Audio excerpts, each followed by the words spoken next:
Welcome to the Parsha Perspective. Each week, we will delve deep in a weekly Torah portion to find a practical and insightful way to enhance your daily life.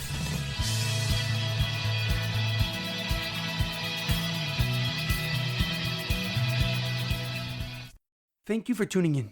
My name is Rabbi Shalom Yemini, and each week we will look into the weekly Torah portion to find practical and insightful ways to enhance your daily life. This week's Parsha Perspective is in loving memory of Edward Ben Efraim, Shlomo Ben Edward, and Yirachmiel Daniel Ben Gedalia. May their souls be uplifted and may their memories be a blessing. This week's Parsha Perspective is in honor of the Refuah Shlema, the complete and speedy recovery of HaRav Amitai ben Shoshanna and Shaul ben Berta. This week's Torah portion is Parshas Vayeitzei, Does Love Conquer All? Our Parsha begins with Yaakov Avinu fleeing Beer Sheva to escape Esav's anger and rage. Because he stole his blessings, Esav wanted to kill Yaakov, and Yaakov ran away to Charan, and on the way there, he rests overnight on the future home of the Beis Mikdash, Har HaMoriah. He dreamt of a ladder reaching from the heavens to the ground, with angels ascending and descending it. And God then appeared to Avram and told him that he would give the very land he is sleeping upon to his children and guard him until he returns to his father's house in Canaan. The following morning, Yaakov woke up and recognized this mountain's holiness and named it Beis Kel, the house of God. Yaakov continued his journey to Charan, and when he arrived in Charan, he saw Rachel, Lavan's youngest daughter and cousin, by the city well with her father's sheep. But a large rock blocked access to the well's opening. So Yaakov single-handedly rolled off the massive stone that sat on top of the well and gave water to her sheep. Rachel ran home to her father and told him that his nephew had come to town, and Lavan went outside to greet Yaakov and invited him to stay the night.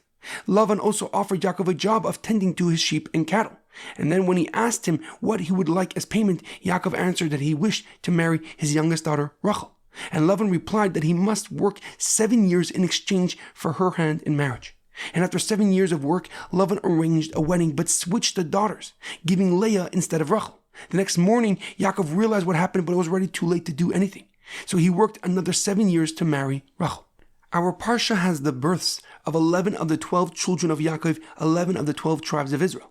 Leah gave birth to Reuven, Shimon, Levi, Yehuda, Yisachar, and Zevulun. Zilpah, Leah's maidservant, gave birth to Gad and Asher. Rachel gave birth to Yosef, and her maidservant Bilhah gave birth to Dan and Naphtali. However, a question comes to mind.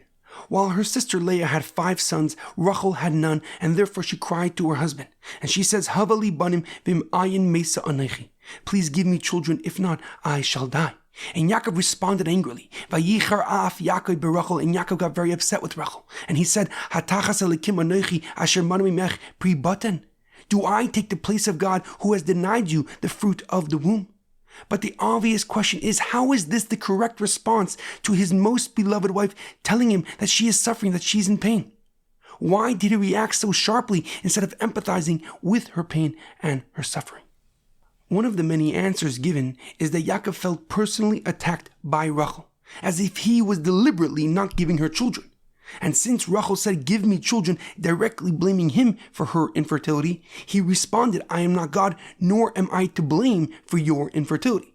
And in actuality, there was nothing Yaakov wanted more than to have children with Rachel. And we see this from the fact that when Rachel gave birth to her son Yosef, Yaakov loved him more than the rest and treated him like a firstborn son. However, the Orach Chaim HaKadosh Rav Chaim Ibn Attar, a Moroccan commentary, gives a deeper and more profound explanation. He writes that Yaakov responded sharply because he felt that Rachel wanted to have children with him for the wrong reason. The pasuk first says that Rachel was jealous of Leah and her 5 sons, and then recounts that she said to Yaakov, please give me children or I shall die. The Orach Chaim HaKadosh writes that Yaakov knew that Rachel was extremely jealous of Leah and her children, and he felt that she only wanted children because of her sister's sons. And therefore Yaakov responded that he was in no way inhibiting or blocking her ability to have children. And yet it angered him that it seemed that she did not want to have children with him because of their love and connection, but rather because her sister was giving Yaakov many, many sons. And therefore Yaakov was upset and inquired of Rachel, what is the real reason and underlying reason you want to have children with me? Is it because of our deep connection and deep devotion to each other? Or is it because you are jealous of Leah because she has given me many sons? And we see that Rachel answers Yaakov in the next pasuk. She tells Yaakov to marry her maidservant Bilhah, and this was the custom and tradition of that time, that a wife who could not have children would give her maidservant to her husband in the hopes that the blessings would come upon her as well, as Sarah Imenu did with Avraham by giving her maidservant Hagar, and then Avram and Hagar having their son Yishmael. So if Rachel was just jealous and envious of Leah, she wouldn't want Yaakov to marry and have any more children.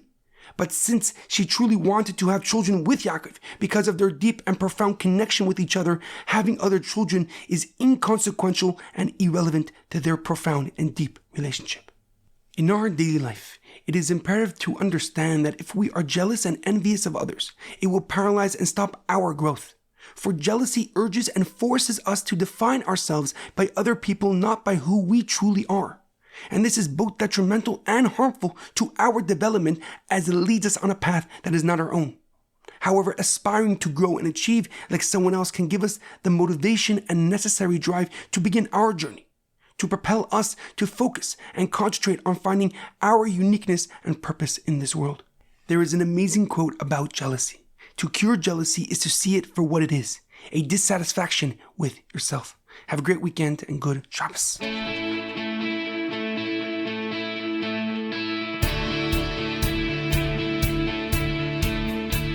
Thank you for tuning in to the Parsha Perspective. Check out our website, theparshaperspective.com. Send thoughts and comments to theparshaperspective@gmail.com. Till next time, thanks for listening.